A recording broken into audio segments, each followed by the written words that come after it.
Welcome to the Audacious Living Podcast, hosted by my man, Audley Stevenson, the Odd Man. He'll unpack wisdom and insights from a cross-section of top quality performers in business, media, sports, entertainment, and lifestyle to uncover key elements to help you live your best audacious life ever. So without further ado, here is the Odd Man. Greetings, salutations, and hello. We are back for another edition of the most audacious podcast on the web. That's right, we're talking about the Audacious Living Podcast. My name is Audley Stevenson, and it's a pleasure as always to be here with you as we continue our goal of helping you live your best audacious life ever. Of course, our social media channels are the best way to connect with us. We're on Facebook, Twitter, and Instagram, and I'd encourage you to like, follow, and share, as well as subscribe to videos on our YouTube channel by clicking that subscribe button. Now, really excited about today's episode. You know, it's a complete honor and privilege to welcome an absolute legend to the podcast. I'm talking about none other than Jim Cathcart. He's a member of the Professional Speakers Hall of Fame. He's a world-renowned author, has traveled the globe teaching sales, marketing, and motivation strategies to audiences worldwide. And he continues to motivate individuals to be the best version of themselves after 40 years of working in the personal development space. He just had a phenomenal career. And if all that wasn't enough, Jim is also the creator and founder of the Acorn Principle, which is a concept focused on the seed of potential that exists inside all of us. Now, let me just explain for a second. You see, each and every single one of us have our own seed of potential that's inside of us. And with a little bit of self-awareness and belief, we can unlock that greatness and do incredible and great things. All the great stuff that we were meant to do, the things that we were born to do, the things that we were supposed to do. The key is really about taking that first step and unlocking our greatness. So we talk about that. Jim talks about his early days in the speaking industry. When he first started out, he'll share why he'll never retire. And at one point in the conversation, I actually inspire him with a story from my personal life. And, you know what? There was another point in our conversation that Jim puts his passion for music on display when he pulls out his guitar and strums a few chords for us. Like I said, it's a great conversation from top to bottom, and I promise you that by the end of it all, you'll walk away both inspired and motivated. So without any further ado, here's my conversation with Jim. Enjoy. Jim Cathcart is a world-renowned professional speaker, author, and business leader who's written more than 20 books, delivered more than 3,300 speeches, and is a member of the Professional Speaker Hall of Fame. Jim is the founder and creator of the Acorn Principle, which is a concept that focuses on the inner potential that exists within all of us. By tapping into our inner greatness, we're opening the door to live the life of our dreams. Get ready, because Jim is up next on the Audacious Living Podcast.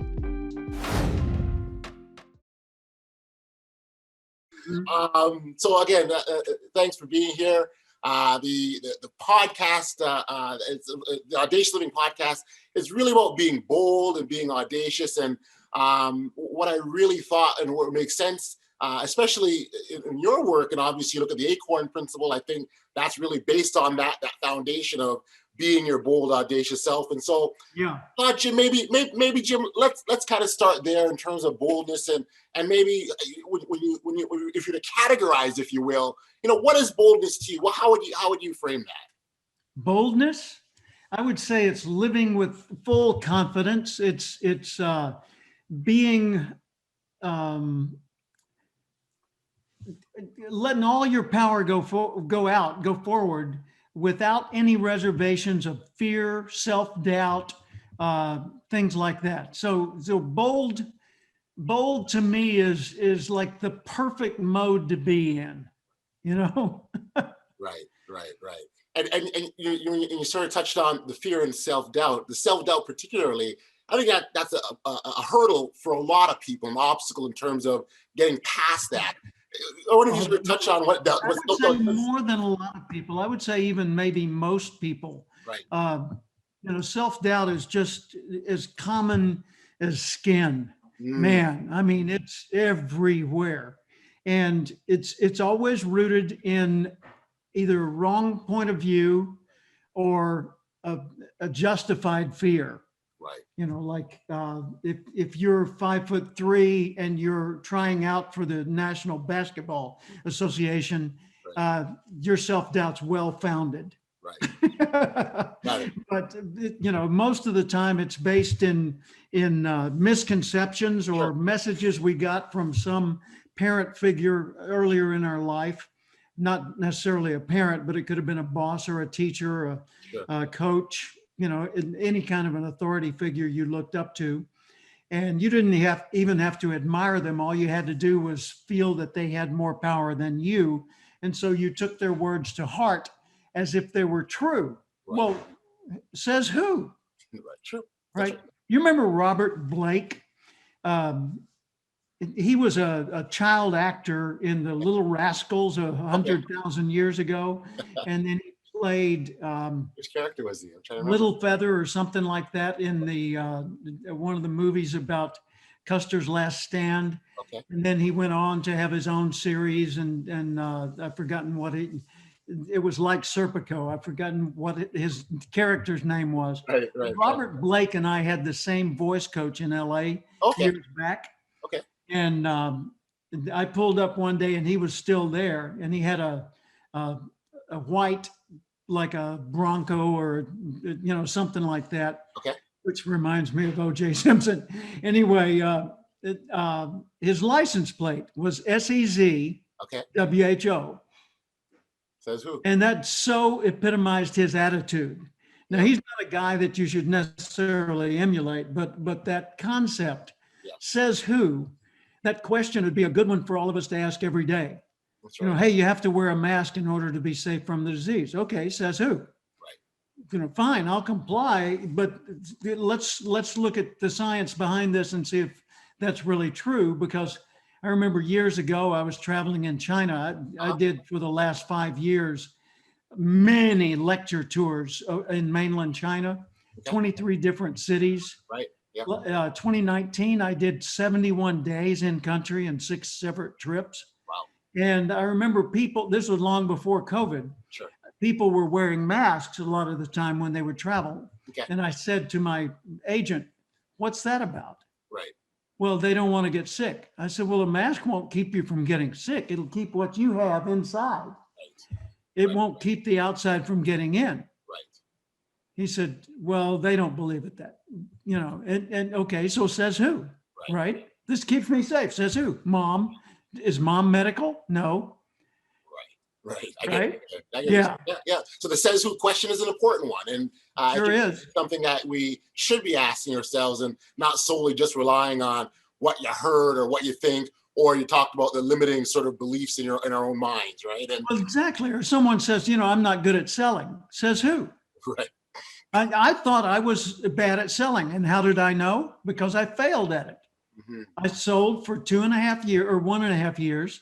I sold mutual funds and life insurance for investors, diversified services, IDS. Yep. It was 1970 and 71. Mm-hmm. And I wasn't making enough money to pay the rent. Right. So I had to quit and go get another job. And I was convinced I couldn't sell. Mm. But the way I was selling, oddly, was I would memorize the sales talk Gotcha. and go door to door and perform it. I wasn't going out to help people. Right. I wasn't going out to solve problems.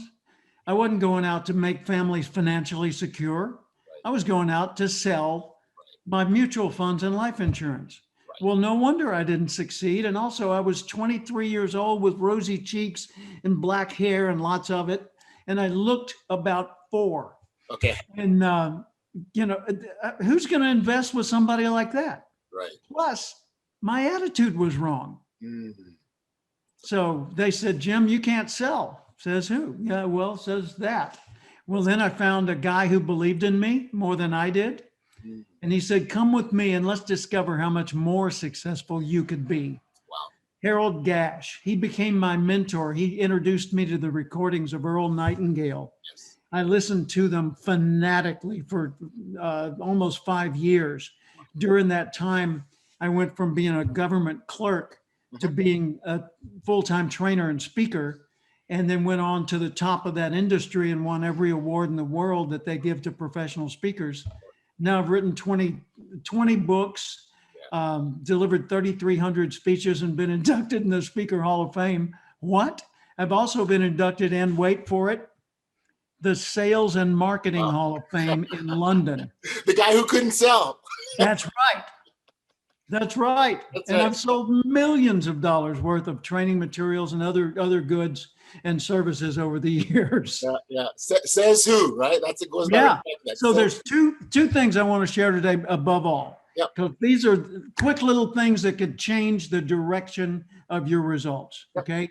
One is the says who question. Mm. Always, comply if you need to, do the right thing, the smart thing, the legal thing, all that. Sure. But always question who said that? Who decided this was true? Right. And what's that based on? Is that based on fact or just a momentary experience like mine? Yep. And then the second thing is this one, yet. One of the coolest words on earth. Man, I don't think I can do that. What? I don't think I can do that. What? I don't think I can do that yet. Aha. Game changed. That is. What changed about the game?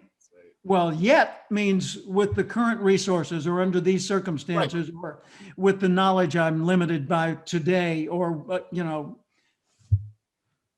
What that when you add that yet, what it also says is I'm not done. I haven't given up. That's I haven't quit. And that sends a real strong message. So yeah, I think that's a great point. Yet is like I like that one. You're going to love this one. Someone asked me when I moved here to Austin, Texas from California last year. They said, so are you retired? I said, well, no. But I'll tell you what, you can come to my retirement party. Now, they may call it a funeral, but it's my retirement party. Why would I stop Right. No. when I love what I'm doing and I still have my mental faculties, and I can do it? As long as I can form a coherent thought and do something useful, there's no reason for me to, quote, retire. Well, Jim, and so you look at over the course of your career, you're probably at the point now where you're giving back, right? And you're making a difference to other, whether they're speakers spending time on my podcast, that you're giving back and sharing your learnings and your wisdoms. And so why would you even want to stop doing that? Exactly. I mean, look at Peter Drucker, the man that's known for creating management of people as we know it, from the 20th century. Peter Drucker, very famous man, has a school named after him at the university in Los Angeles area. And he was still going at 97 years old. Wow. I mean, I heard him speak when he was like 93 or something in Chicago. I was there in the audience with hundreds and hundreds of others. And he had an Austrian accent. It never went away. He'd been in America forever, but came from Austria. And he says, I no longer teach the management of people at work. And we all looked at each other and then at him in amazement and said, what? You're the guy. I mean, you are the one that popularized the management of people at work. What do you mean you're no longer teaching it? He said, I no longer think that's what's most important. He said, now I teach managing yourself. He said, you develop the strengths and you make your weaknesses irrelevant. And I thought, boom, the mic drop moment. That was great. That's a game changer. But he said, here at 93 years old, he was rethinking what he taught. Incredible. Yeah. Incredible. The founder of the National Speakers Association was Cavett Robert, and that's a statue of him behind that microphone rig. Yeah. Right. Cavett Robert, he founded the National Speakers Association, professional speakers, Yeah. when he was 62, 63 years old. Wow. I mean, no, later, because he started professional speaking at 62 or 63 years old. And first time he gave a paid speech, he felt he did so badly, he went up to his hotel room and cried in his 60s. Then he went on to become famous and very, very wealthy as a professional speaker. And then he created the National Speakers Association. Well, Cavett used to sit on the front row and just soak up whatever anybody else was speaking about at the speakers conventions. And I mean, here's a guy who just never stopped learning. Right. And that goes back to lifelong learning. It doesn't stop. Yeah. So for you to go back to what we talked earlier, for you to say, I'm retiring now, you think of what potential things you might be missing out on because of that. Well, exactly. And think about if you stop learning, then you more or less are telling your body and your mind and the universe, okay, I'm done. I'm out. Don't put me on your list to see if Jim has shown up today. Just ignore me. I'm done. Right? Right. Okay. Well, when you tell your body you don't need it any longer, it behaves accordingly. In other words, most people who retire around age 65, which has been the typical retirement age. And by the way, that was chosen years ago as retirement age because life expectancy was less than 65. So if you live beyond normal life expectancy, then okay, you get your retirement pay. By the way, at the turn of the 20th century, so 120 odd years ago, average life expectancy in the United States was age 43. Wow. Average. Now it's 78 or something like that, which is only 4 years ahead of where I am right now. Seriously, I'm 74. And people would retire at 65. And then they would say, okay, I guess I'll hunt and fish and play golf and take trips with the grandkids and crochet and work in my workbench, do woodworking and things. And people just occupy their time with something that was not profoundly meaningful to them, except for the grandkids part. Sure. And their mind and body would just start to atrophy.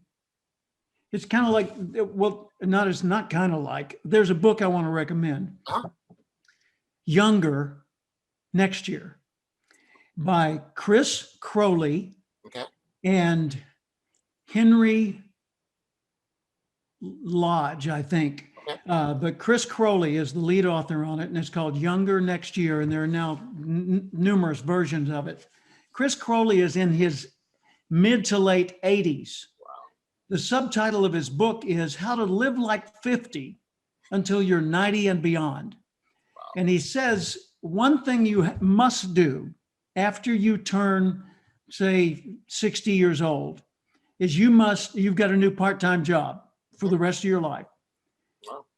Exercise 1 hour a day, 6 days a week, without fail, to remind your body it's needed. And when he said exercise, he meant challenge your body. Right. Lifting weights, trying things that really tax you. One thing I do 100 push-ups a day, every day. And I'll do 70 or 80 nonstop and then go back on my knees and catch my breath and then do the others. And I've got a record of it in my little pocket calendar. And you can see right there how many I did and then a comma and how many I did after catching my breath. And Monday was a record for me, 86 nonstop. Nice. But that's just to remind my body, you ain't done, dude. I need you to show up. And I want to learn every day, because who said knowledge has stopped expanding? That's right. So at what point could you or I know enough? We don't need to know anything new. Never. Never. It's ongoing. Okay, boomer, right? Yeah. You want to become irrelevant? There's your quick road to irrelevancy. Well, yeah. And there's just so much. The world has so much to offer that I don't see it's humanly impossible for someone to say, okay, I know all I need to know. There's just so Yeah. much evolving. I mean, again, you heard Peter Drucker talk about, now he's changed at 93, that he's now Yeah. his life's teaching and he's focused somewhere else. So it is absolutely mind blowing. I so love your blue sneaker story, because what that really talks about is sort of that the daily things that we can do to make changes for the better. I'll ask you to share that, but I guess the piece I'm really wondering about, Jim, is was that very, very like methodical in terms of this is how I'm going to do, and this is what I'm going to do to achieve my goal? Which story are you talking to? Sorry, the blue sneakers, right? You had the sneakers. Oh, blue sneakers. Oh, Yeah. yeah, on the cover of the book. Oh, yeah, that's right. The Motivation Handbook. Here's the latest version of the book, The Power Minute. Okay, yeah. Published in March or April of 2020. Okay. It used to be called the Self-Motivation Handbook. That's right, okay. And it's 336 one-minute ideas. Yes. Each one takes 1 minute to read, on how to motivate yourself and others. Yes. And you see those sneakers? Yes. Well, here's the story. When I was 24 years old, I weighed 200 pounds. I currently weigh 150 or maybe 148. Great. I was a fat kid. So I'm not big fat, just fat. And never was an athlete, never in shape. And at age 26, so this is about 1982, 3, 4, I was smoking 2 packs a day, working at the Urban Renewal Agency, the housing authority in Little Rock, Arkansas. And I had no college degree, no money in the bank, didn't know anybody with money, had never been encouraged to become a big deal in any endeavor. Had never been an achiever or a academic or an athlete or all that. The mom and dad weren't saying, son, you could be president of the United States or king of the world or leader of your industry. They just wanted me to be a nice guy and be a responsible adult and live a good life. Okay. So I'm married. It's I'm going to be specific to one moment in that passage. 1972, working at the housing authority, and I'm an assistant to a guy who doesn't need one. Okay. His name's Bob Moore, and he's not busy. So I'm his assistant, and neither am I. Right. And I'm just sitting there bored, and in the next room, the radio's playing, and there's a podcast by Audley Stevenson. No, it wasn't. It was a radio broadcast. Right. The equivalent of a podcast. Absolutely. In those days. Yep. By a man named Earl Nightingale, the dean of personal motivation. He's on 900 radio stations around the world at that time. And what he said that day changed the direction of my entire life. He said, if you will spend 1 hour extra every day studying your chosen field, just studying your chosen field, in 5 years or less, you'll be a national expert in that field. And I did the math. I thought, hour extra a day, so it's 5 days a week, 50 weeks a year, 5 years, 1,250 hours. Wow. Yeah. Anybody would be a leading expert on any subject, brain surgery or rocket science. Yep. If they did that, what do I want to be an expert at? I don't know. Not urban renewal. Not selling life insurance. Right. I don't know. And I kept thinking about it. And then it hit me a couple of weeks later. I want to do what he does. Who? Earl Nightingale. What does he do? I don't know. It just felt right. I wanted to be like him. Right. I wanted to help people grow. I wanted to help people succeed. Problem. I hadn't succeeded. I had the two things that would really limit a speaker's career. I'd never given a speech and I had nothing to say. That'll kind of hold you back. Yeah. So I decided, okay, I'm going to take this guy at his word. I'm going to spend an hour at least, sometimes 2 or 3 or 4 hours extra beyond my job, studying the field of personal development. Audley, I'm going to show you what I read. Yep. There we go. All of these Oh, wow. books Oh, my. and more. Oh, my goodness. The Magic of Thinking Big by David Schwartz, The Way of Chuang Tzu by Thomas Merton, Psycho-Cybernetics, Maxwell Maltz, How to Win Friends and Influence People, Dale Carnegie, Zig Ziglar's See You at the Top a few years later, How to Be a Genius and also The Science of Getting Rich by Wallace Wattles, Power of Positive Thinking by Norman Vincent Peale, Think and Grow Rich by Napoleon Hill. Wow. This is, by the way, first edition. Oh, my goodness. My friend Bob Choate gave me that. Wow. That book's probably worth $2,500. Man, those are some classics there, Jim. Yeah.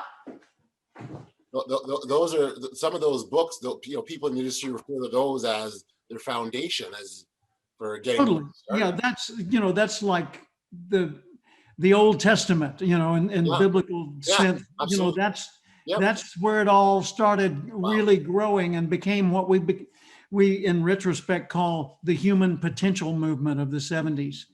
And I was at the cutting edge of that and became a very avid learner and started making a difference in my own life, and then moved to where I was friends with Dr. Norman Vincent Peale, where I met people who had worked directly with Napoleon Hill, who wrote Think and Grow Rich. I even did a podcast with his grandson.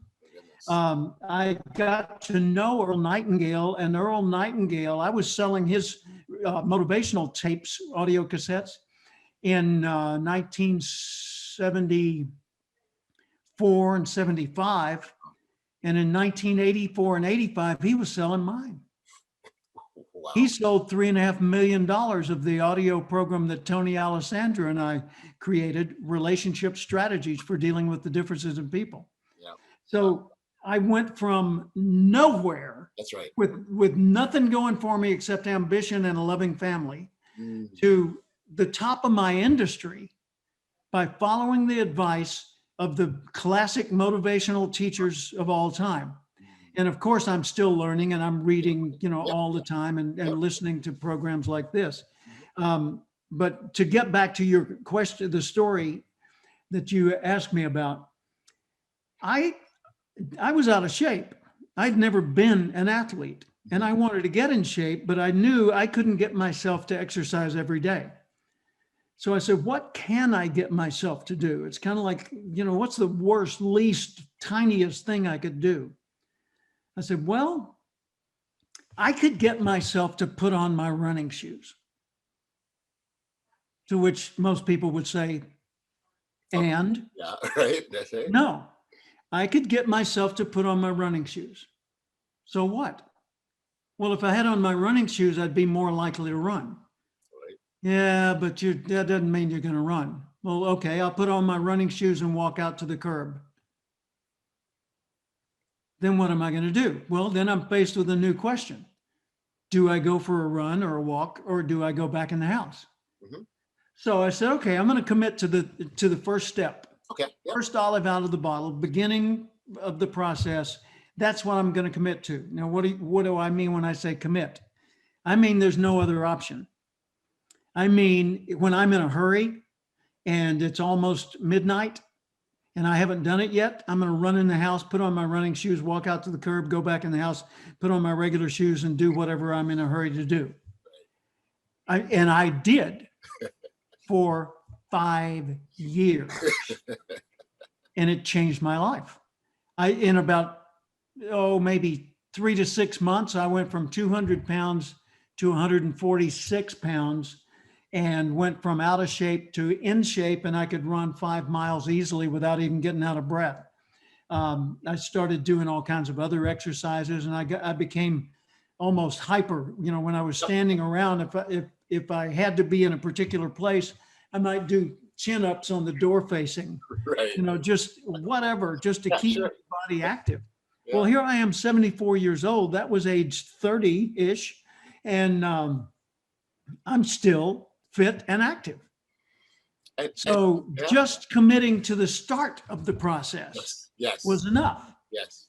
And that meant in the snow, in the rain, in the heat, Yeah. You know, one night I was in a tuxedo and getting ready to go out to a special event with Paula, my wife. Yep. And I hadn't done it yet. So I ran back in the house, took off my tuxedo shoes, put on my running shoes, walked out to the curb, back in the house, put on the tuxedo shoes, back in the car.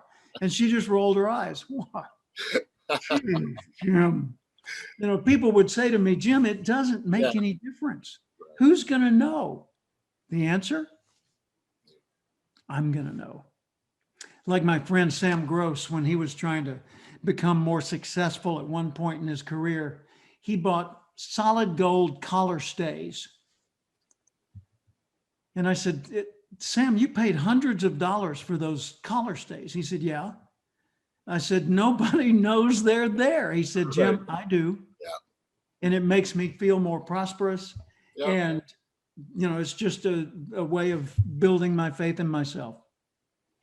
Good for you, Sam. The little things we can do to motivate ourselves to take action. Yeah. And I very much like the wording, committed to taking the first step, because that's really, the first step is where it starts. You can't get to 100 until you get past 1, right? Well, that's the whole thing. People say to me, I can't do push-ups. I say, sure you can. You know, every time you get up in the morning, you've done the equivalent of a push-up, depending on which way you're facing. I said, but let's assume for a minute you can't do, say, 10 push-ups. Okay. Do me a favor, get down in the front leaning rest position, or get down just laying face down on the floor. Well, why? Just please do it. And so they find a clean spot and they get down on the floor. And I say, okay, that's it. And they say, what? I say, you're done. Well, I'm not going to do push-ups? Nope. And they get up and I say, by the way, you just did 1 push-up. They say, yeah, I guess I did. I say, you know, you do that twice, you've got 100% increase. Everybody can do a push-up, you know, assuming they've got the appendages they need to do it. Sure. Right?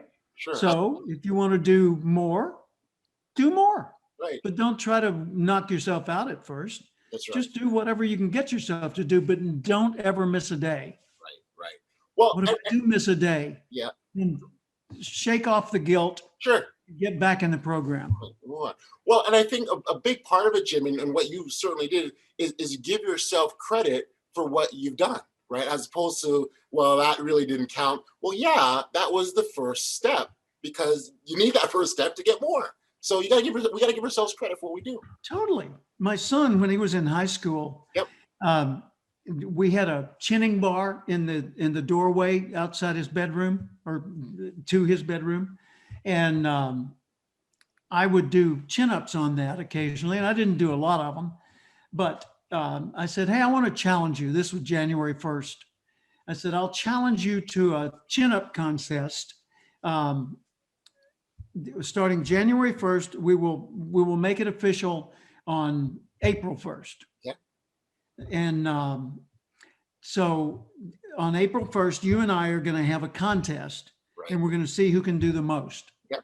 So let's see what our benchmark is right now. Mm-hmm. And I did, I don't know, 12 or 15 or something. And he did 3. I said, okay, so you got to go through this doorway every day of your life.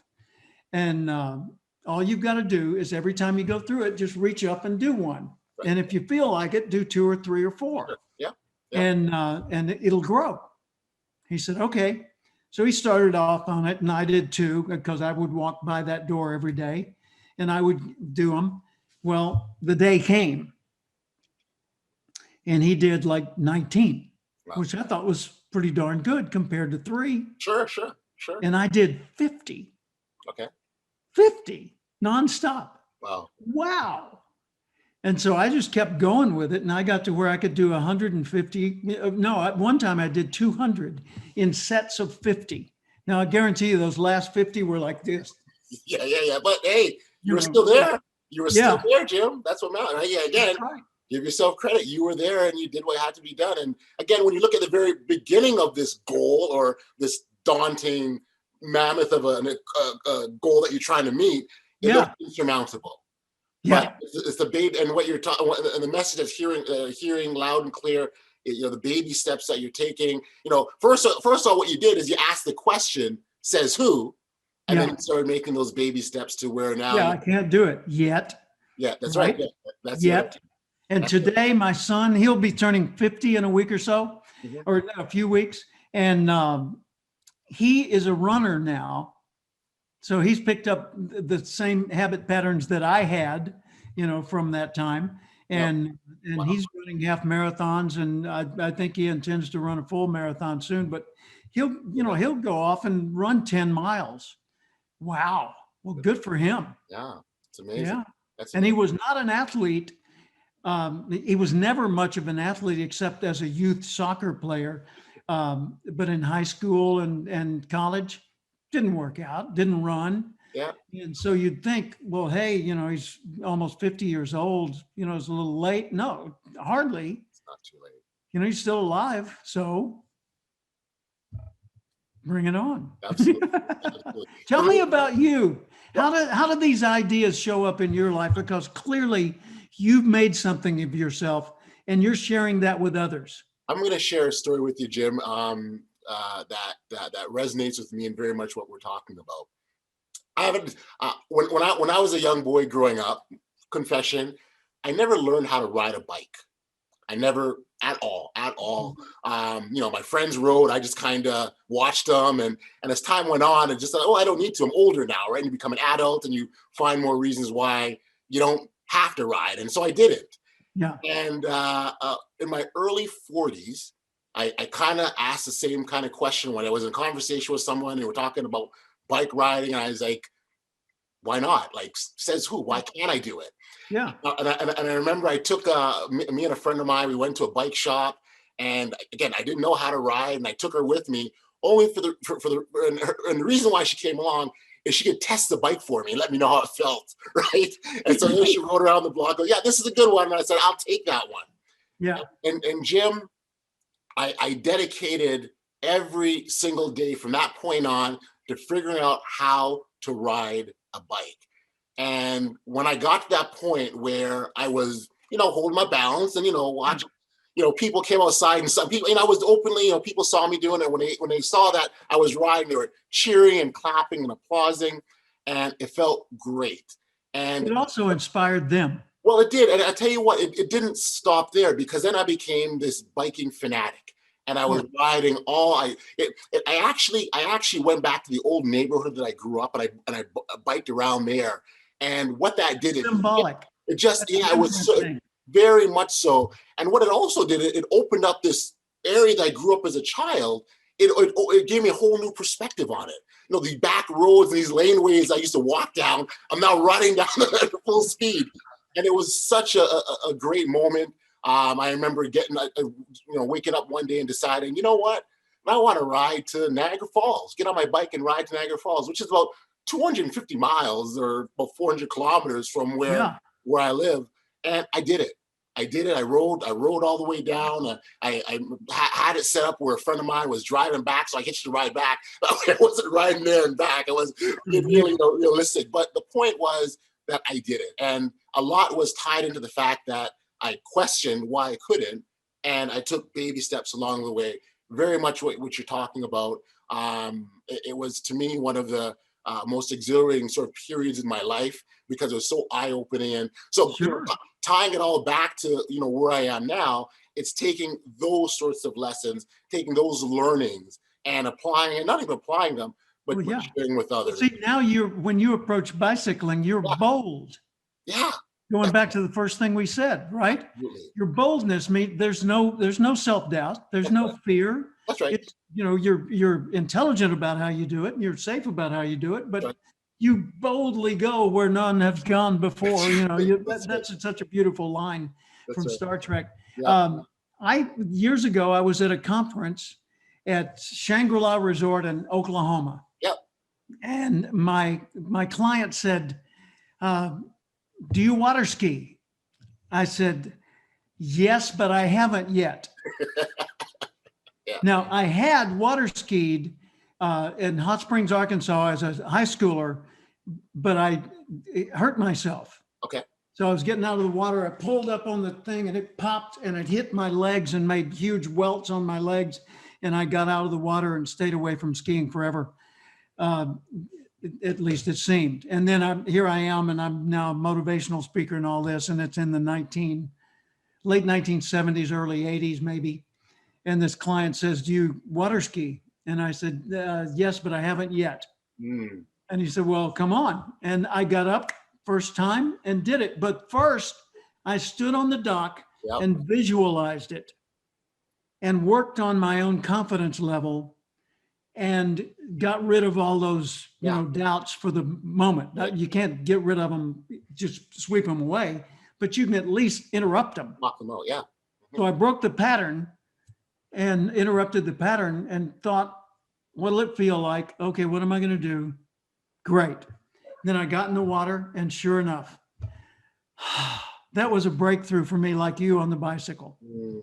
And good for you for going for the gusto with that. That inspires me.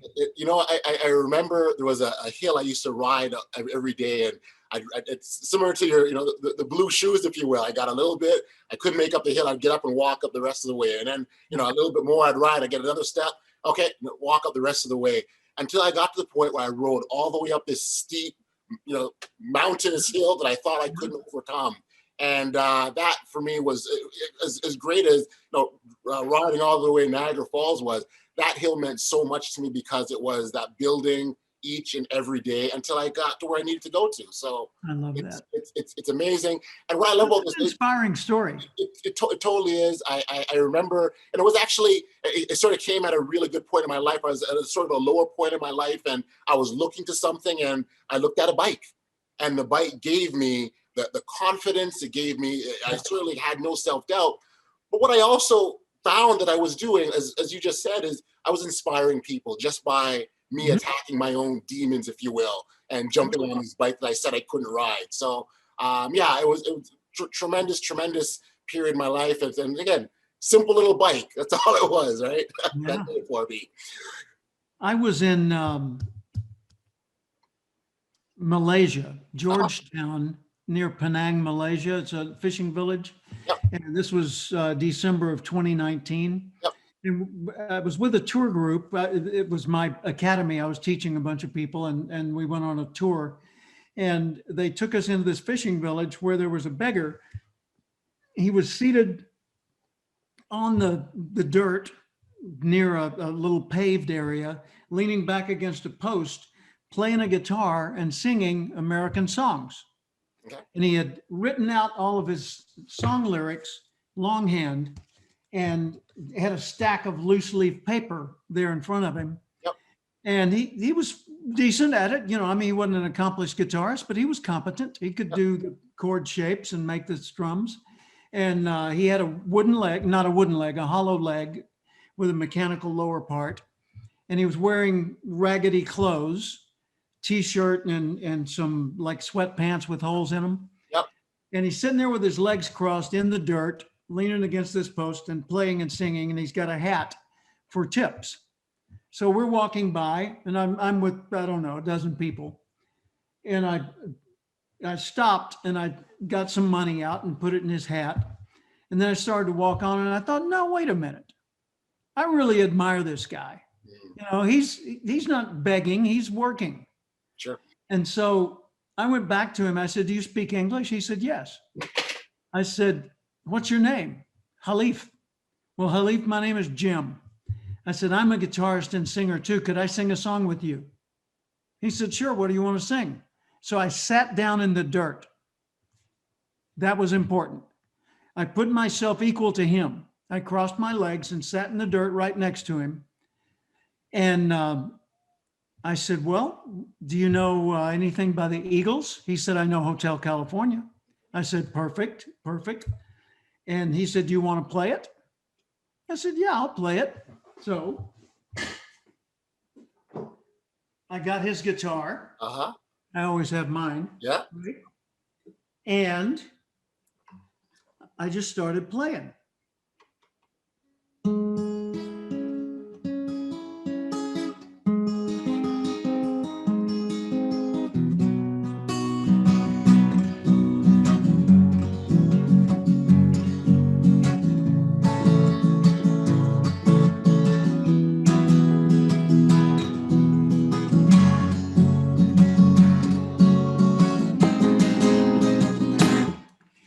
So I started playing and we started singing. And we sang the whole song. Wow. And the people walking by stopped. Uh-huh. Because now it wasn't just a guy playing a song. Right. It was a couple of people doing a little duet. Yeah, that's right. And they, we developed quite a crowd. And they were throwing tips in his hat, which was cool. And at the end of it, I posed for selfies with him, put my arm around him and all that. And some of the people in my tour group, they said, how could you do that? How could you, sit in the dirt and touch this unclean man? I said, what? How could I not? I said, he's a fellow musician. He's a human being. He's a noble soul working for a living, and he's doing something I love to do. So why wouldn't I share it with him? Right. And they said, well, we just, we don't understand. I said, well, first off, he inspired me. And second, I could have given him money, lots of money maybe to him. And it would have been helpful. Right. But I wanted to give him something that nobody else could give him. I wanted to give him a sense of normalcy and full unjudgmental acceptance. I wanted to give him the respect of saying, I see you as a totally equal human being. And I admire and like you. And so we shared a moment of joy together. And then, I went on my way. Right. But I've talked about him a lot since then. I've made him sort of semi-famous through some of my speeches and podcasts and such. And I asked my interpreter later, she was asking me about it. I said, how long do you think he'll remember that experience? And she paused and reflected. She said, I think he'll never forget it. I said, and what did it cost me? Right. Nothing. It gave me an enjoyable experience. Right. All I had to do was drop all the judgment, all the says who, and just do what was the right thing, the joyful, the appropriate, loving thing to do. Amazing. And so it's not about me. It was just about acknowledging and honoring him. Wow. Amazing. It's funny. I was gonna ask you about your music playing, because I know how much of a passion it is for you, and very timely you brought that out. So I thank you. Great story. And the reason why I wanted to talk about the music, because that passion, it's so important that we have this thing that we're passionate about, and that will drive us to do all sorts of great, remarkable things. And I know how much you love music. So. Really? Can I share one more thing with you? Sure you can. Sure. Yesterday morning when I woke up, I was writing a song. Yesterday morning. Okay. And I came up with the lyrics, but not the tune yet. Okay. So here it is. This is from yesterday morning. Yep. Every dream needs a person who's wanting to succeed. Every heart needs a way to share its love. Every soul has a seed. Every habit was once a deed. Every boy needs a man he can become. I tried to make that gender neutral, but it didn't rhyme. Every valley has a hill. Each spirit has a will to be the one we always knew we could become. I think that's going to make a nice song. Well, and again, we touched on the seed of potential once again. That very much exists. And one last thing, Jim, before we go, and I so much appreciate that the chat has been phenomenal to share and chat with you. How did you come to the Acorn Principle? How did you land on that? How did that come? I was using a joke in my seminars. I owned a psychological research firm at the time. Yep. We had done a lot of research into multiple things that go beyond personality, and so the book was not yet a reality, and I didn't have that metaphor. But I would tell a story. I would say, this acorn was seeking, some guidance on how to become successful, and it was told, you should aspire to become a giant redwood. Here's a book on the power of redwood thinking. Read that. It's by Dr. Norman Vincent Tree. You read that and it'll change your life. Watch redwoods and see what they do and pattern yourself after them. Say this affirmation every day. I am a redwood, great and tall. My mighty branches shelter all. I'm good enough, I'm smart enough, and people like me. No, not going to become a redwood. It's going to become a really insecure oak, right? So anyway, I would use that story and get a laugh. And one day, a colleague of mine, an author who had an office next door to me, Dr. Spencer Johnson, he wrote the book, Who Moved My Cheese? He co-authored The 1 Minute Manager with Ken Blanchard. Spencer said, what's the name of your book? And I said, Third Thoughts. You know, people talk about second guessing, they have second thoughts. Well, what's the next level? You go beyond uncertainty to clarity. That would be third thoughts. He said, that's intellectually clever, but nobody's going to get it. Why don't you call your book The Acorn Principle? And I said, why? Nobody will know what that is. He said, yeah, but they'll be curious, so they'll pick it up. And I said, well, why the Acorn Principle? He said, because that little story you tell. Oh. And I said, so what's the Acorn Principle? He said, you tell me, it's your book. I said, well, the Acorn Principle is the seed of your potential already lives inside you. So become what you're naturally designed to become, not something else. You know, an acorn that aspires to be an oak can be a mighty oak and foster generations of future oaks. Acorn that aspires to be a redwood will be insecure and die as a little shrub or become squirrel food. So the Acorn Principle is the seed of your potential lives within you. Nurture your nature. You develop the strengths and you make your weaknesses irrelevant. That's called full circle, Jim. Full circle. There you go. Listen, I can't say how much I've appreciated this enough. It's been phenomenal to chat and catch up with you again. And I really think our listeners and viewers will walk away with some really, really good insights. And so thank you for that. And thank you for the work that you continue to do, because as we've made it clear, you're far from done and there's still much for you to accomplish. So thank you. Someday we'll go for a bike ride and then we'll sit and make some music together. There we go. There we go. And I won't say that I can't do it because I'm not a guitar player, but says I can't be one, right?